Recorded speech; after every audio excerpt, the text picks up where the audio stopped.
The J. Michael Show. We're up to episode 67, and my guest is Janine Amesta. Did I say that right? Amesta? Yes. Amesta? Yes. I did, okay. Well, it's so good to have you here as my guest. You're an incredible author. You've written several books. I'm going to get you to talk about all of them, but you've got one that's just coming out right now, isn't it? Okay. Yes, it's coming out next week, so I'm all well, let's excited start about with that one, and then we'll go back. Tell me about your book coming out. So the book is part of a series. This is the third book in the series. It's called The Love Feud. The whole series is about the Moreno family, who has a hot air balloon business that was started by the father. He dies, and so each book is a different sister. So The Love Feud is the youngest sister, called Haley, and basically her story is about having a second chance at not only kind of repairing her idea of her relationship with her dad, but also a second chance with the guy she was secretly dating before he died. So it sort of has a Romeo and Juliet flair to it, but obviously they don't die. Yeah. Just the relationship falls apart after the father dies because, oh, here's my cat, because they had a rival hot air balloon business. Mm-hmm. So they didn't want their fathers to find out about them. Let me just take the cat off. Well, I noticed that you call them kissing novels. What do you mean by kissing novels? Romance novels? Yes, that they're romance novels. So it's mostly a focus on the relationship between the couple, and then it ends with a happy ending. So that's what my favorite part is, writing the kissing part. So that's why I call it kissing novels. Yes. Kissing stories. So yes. You started out with The Love Feud. Was that the first one? No, that's the one that's coming out next week. So that's the third one. Okay. I thought the First Flight was the first one. Yeah, Love at First Flight is the first one, which is the oldest daughter. She's the one that sort of had the best relationship with the dad, even though he was technically her stepfather, because he came into her life when she was really young, so they got really close. So it's kind of her trying to take over after her dad and become a pilot like he was. And then the second novel is The Wedding Con, and that's the middle sister, and she's part of the chase crew, which is the people that help bring the balloon down and launch it and stuff like that. Wow. Okay. I was just a little overwhelmed because you have so many books here. Yeah. What is? I get overwhelmed too. Well, the Zoom Being Mine that's just a short story, right? Yeah, that's something I wrote for a contest, so it was only, I think, allowed to be 500 words, and I just if I was to write a zombie romance, what would that look like? And so that was my challenge to do that. Yeah. So how did you get started being an author? Well, I've been actually writing for a really long time. As a kid, I'd write little short stories and stuff. In college, my emphasis in my major was screenwriting and then video editing. So both of them are about putting a story together. So my focus was mostly on screenwriting, where you have to think about things in a very visual way. And so when I started off, it's like I have to be, set the scene. Right. And then I have to write action well, and then I have to do dialogue well. And at that time, I was trying to be not a serious writer, but definitely more in the dramatics. Like I would be doing thrillers, or I'd be doing drama. But my favorite part was always writing the banter. So in 2017, when I decided, I'm going to try to write a book, and then I realized the banter's my favorite part. What if I just do all banter? Yeah. And then I loved romance. So then I decided, I'm just going to try to write a romance. And my husband was like, go for it. And then that's what started everything. So what was your first book? My first book, the first book that I wrote was sort of a YouTube romance, but it never got picked up. So when I wrote the book Striking Gold, I just felt like when I was writing it, I was writing something special. And then that's what actually landed me getting my agent and then selling it to my publisher with like in a few months. So I felt like I struck gold with that one. You called it a YouTube romance? That was the very first book that I tried writing, but it didn't get picked up. So that book got shelved. Okay. Yeah. All right. So then Striking Gold was your first one. And then after that, you did the Poinsettia Paradise? Yes. So, yeah, Poinsettia Paradise is my holiday romance. Mm-hmm. And then the one after that, Lucky Strike, is the third book in that series. So Striking Gold, Poinsettia Paradise, and then Lucky Strike, they're all in the same universe. So that's the same series, and they take place like in the Sierra Nevada. Well, my new series, the Hot Air Balloon one, takes place in Central Oregon. Now, does all of these books involve the same three sisters? Or no, that's only the Hot Air Balloon.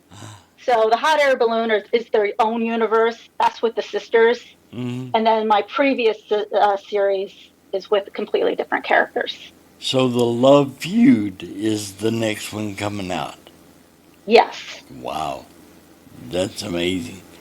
And it will be out in 1 week, right? Yeah, it's coming out on the 26th. So it feels like it's just around the corner. And the funny thing is with writing books, the process is so slow. Like you write for months on end and then you have to edit forever. And then, luckily it gets picked up by a publisher. Then you have to go through the whole editing. So it's like when I turned in the Love Feud, I think that was in December of 2024. Now we're at 2026. Wow. So it feels forever just to get the book out. And then you're a week away and you're like panicking because like, oh no, it's only a week away. So it's like you just hurry up and wait. And then you start freaking out. And then you have ARC readers that look for any mistakes or something, and they read it ahead of time, right? Well, usually I have beta readers that read the book when it's still kind of in a rough shape. Yeah. Once I get it to a point that I like it, it then goes to my editor. We go through development editing, copy editing, proofreading, all that. By the time we finish with that, then it goes to ARC readers. So ARC readers are so valuable to writers because they're the ones that get to read it early to give the reviews before the book comes out. Wow. So that's why ARC readers are so helpful, because if a book comes out on the 26th, like mine does, but someone's interested in it and they look on Goodreads or Amazon or wherever they look for reviews and they see people have already liked it, then it sort of encourages them that maybe I'll give this a try.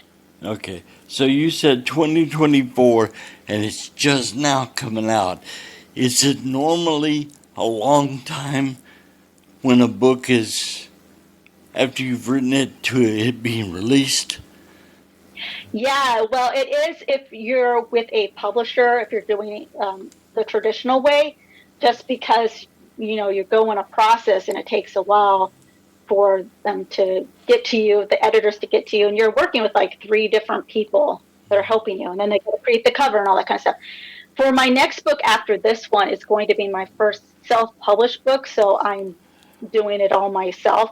When it comes to something like that, you can definitely move a lot faster because it's like I finish a book, I'm happy with it, I can hire an editor, they can get to me right away, I can create the cover at the same time, so I can do multiple things at once and get a book out faster. But obviously with traditional publishing, you kind of get put in a line with all the other authors, so it takes a lot longer. Do you do all your own artwork? No, well, all my books that I've released so far have been done by the publisher. Mm-hmm. So they hire a designer, they do all that. So I have a little bit of say on what it looks like. I get like an art sheet at the beginning saying, this is kind of the feel that I wanted to have. This is what my characters look like. This is kind of the style that I like. And they'll take that into account, but they get the final say. So sometimes they'll just be like, this is what your cover is, and then you're kind of stuck with that. I'm very lucky that I've loved all my covers. But yeah, definitely with self-publishing, it's definitely for someone who likes control and having control of the look of your book, that you get to be able to decide, I'm going to hire this illustrator. It's going to look exactly how I imagine it in my head. Mm-hmm.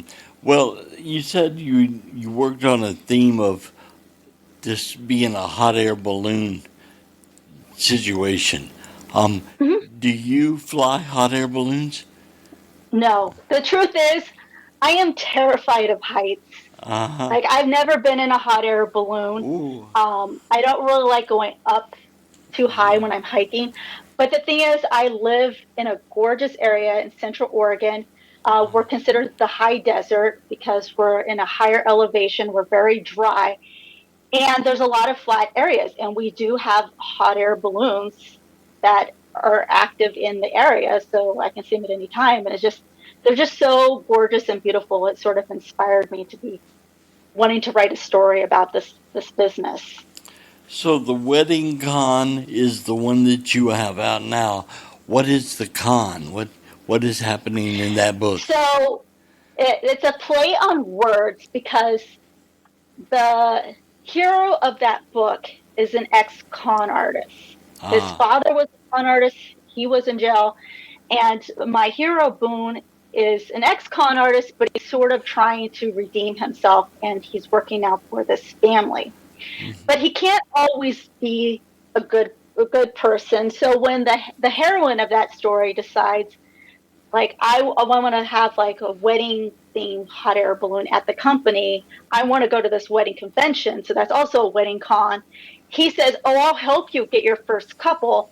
And then when they get to the convention, without her knowing, he sort of set up this whole thing where they're going to kind of like sneak their way inside. They're going to set up sort of a booth that they're not really supposed to have. So it's like they're running their own little con inside the wedding convention in order to get their first customers. So it's more of a rom-com kind of fun situation. Okay, we're going to back up one book and then go forward again. Tell me what Love at First Flight is about.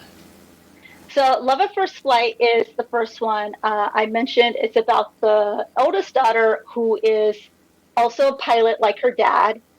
And so when he dies, she tells her family that she'll take over the piloting for the hot air balloon for the first 2 years while they get their feet on the ground and everything like that. But in the course of her being a pilot, she meets a man who's a state park ranger at one of our local state parks, which is Smith Rock. And she has like a connection with him. She's like, this guy, I feel connected to him. He's cute. And then she finds out that he's hiring her in order to propose to his girlfriend. So she's like, well, I guess that's not going to work out then. But the thing is that when she actually takes him for the proposal flight, the woman turns him down. Oh. So it's a very incredibly awkward situation where the whole thing kind of falls apart. And then upon landing, a gust of wind comes along, tips the basket over. The woman pilot, ends up falling on top of the guy, and it ends up being an even more awkward situation. Yeah. And so they're both like, this is just sort of an awkward situation. Let's just move past that. But then they bump into each other a couple months later and develop a friendship. And that friendship blossoms into something more. And how do these books tie into the one that's coming out, The Love Feud? So that's the third sister. Yeah. So each one is a different sister. Okay. And each sister has her own story. Yes, exactly. Yeah. They have their own story, their own love interests. So they all have a romance, but they're also going through their own personal drama and issues in the family and stuff. Okay. Well, I'm going a little backwards here, but Lucky Strike, tell me about that book. What's it about? So Lucky Strike is actually one of my favorite books. Mm-hmm. It's about a woman who she has a very strong idea on how she wants her life to look, even though she doesn't have a lot of money. And she ends up moving into an apartment where she's already met the hero who is the apartment manager, and they don't really get along. But she decides on her own, just because she's that kind of a person where she's a little prickly and everything like that she's going to make over the inside of her apartment and not tell him. So it sort of becomes like an antagonist to lovers, because he eventually finds out that she's doing stuff in her apartment that she's not supposed to be doing. Uh-huh. And so they're kind of battling it out, but they eventually move past that.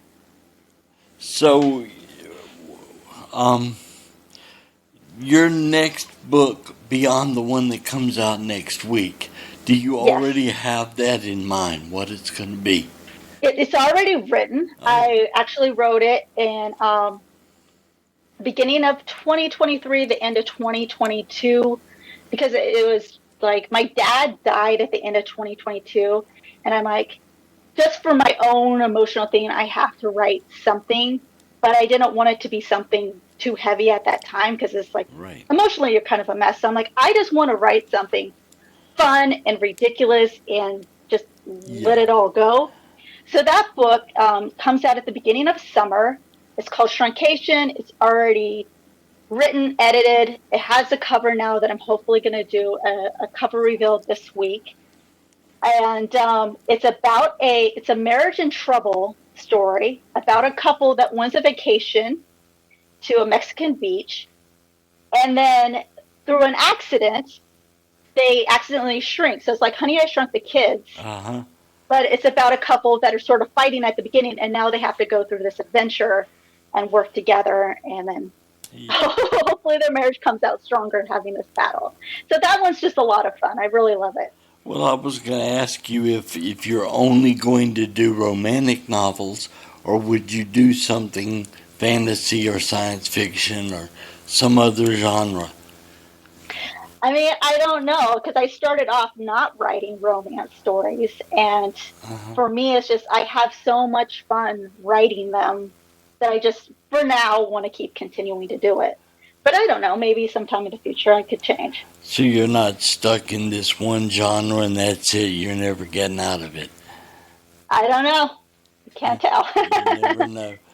Okay, so now, if someone wants to get one of your books, where would they go and get them?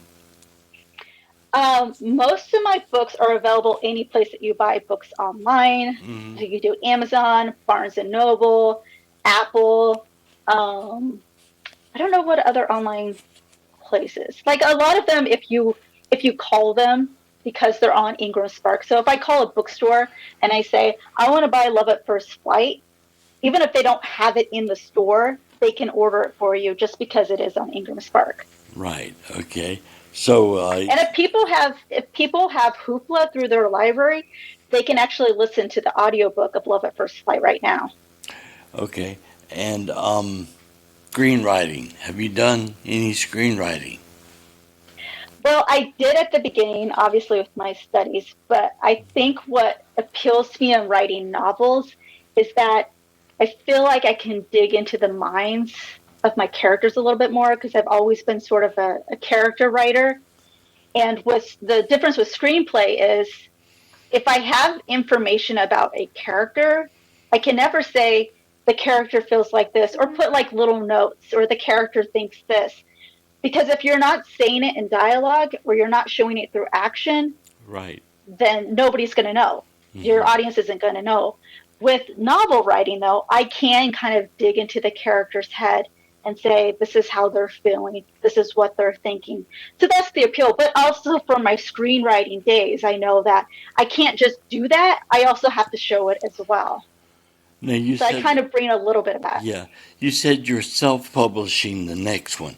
So yes. Are you going to do all of your artwork? You're going to do everything for it yourself? Well, I hired an illustrator for the next one. So I'm not physically drawing it, but I help come up with the idea in order to send to my artist, and then she created it for me. Okay. So you got to put on a whole lot of different hats then. Yeah. Are you comfortable with that? Well, I think with just the state of publishing now, especially since I'm with a small press, I'm still a small author, you really have to do a lot of it yourself anyways, especially when it comes to the marketing. You know, if people need to know about my book, there's pretty much only me who's out there trying to tell people about that. So in that, I feel like I already am doing a lot of that myself. But obviously, I do need help when it comes to creating the covers and then when it comes to editing, because you do need that outside help in order to make your stuff sound polished. Do you like marketing? Well, I'd rather write than Yeah, market. Marketing is definitely tough because you can market till you're blue in the face, but if right. the algorithm isn't working for you, nobody's going to see it. So it definitely has a lot of challenges. But the cool thing is that I have met so many amazing readers who have found me. Hmm. And that's really, when you get that feedback and people are actually reading your books and they're telling you they like them or they're telling you they love your characters, then it's like that's kind of what keeps you going and makes you want to write some more. Right, right. Okay, so again, if somebody wants one of your books, you have a website, right?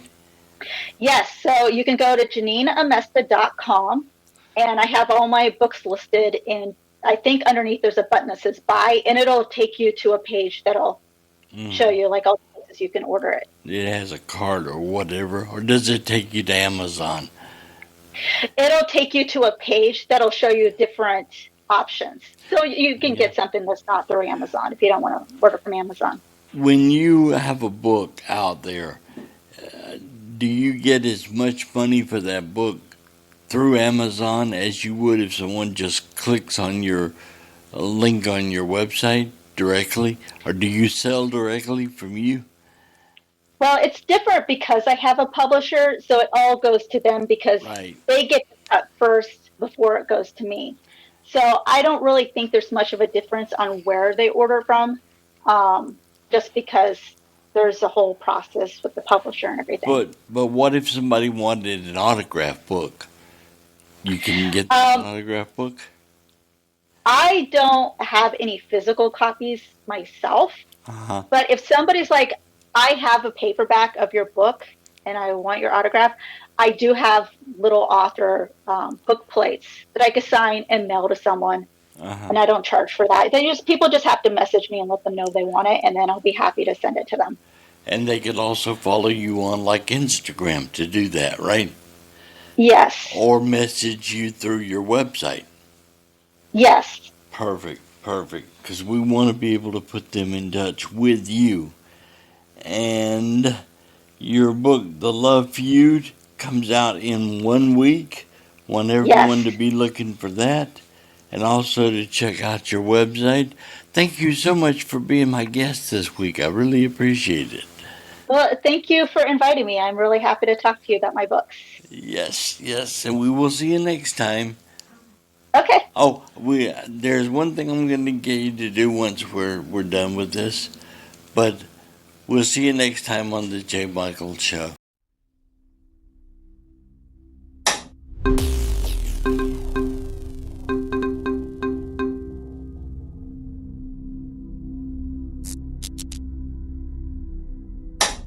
Goodbye.